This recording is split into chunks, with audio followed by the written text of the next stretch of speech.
All right, here's another behind the scenes to the travel I'm doing. I've been traveling for the last few months indefinitely, and I want to share with you the chaos of the Italy public transit system. This is what kind of happens when you're booking things like 1 week in advance and you just don't have time to do all the research. So essentially what we have in front of us is a big board with all the different trains. Turns out I booked a hostel that was an hour and a half public transit commute away from the city center. I didn't check how far away it was. Turns out it's pretty far. So I guess that's how they get the prices so low. Anyhow, unlike other hostels where I could usually take the metro, this one requires, turns out, an actual high-speed train to get there. So I took the metro to get to here, which is the Rome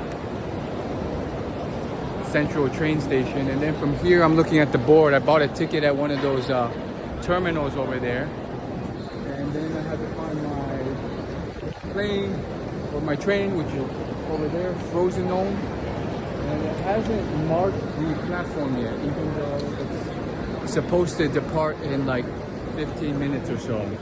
So it's probably running a bit late, and then once it arrives, it will mark which platform it's at, in which case I can just go to it.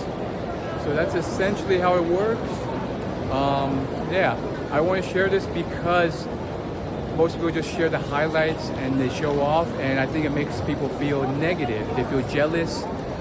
It's not a good thing for social media, and there's too much of that. So I wanted to show some of the tough parts here.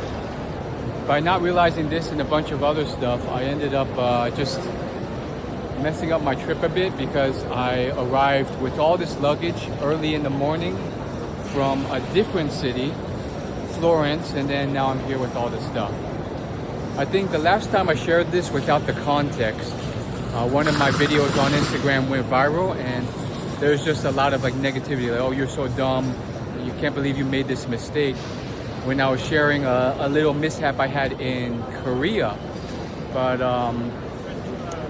yeah, I think lesson learned, just figure out when you arrive, because that's really important for checking in, putting out your luggage, and getting to your hostel.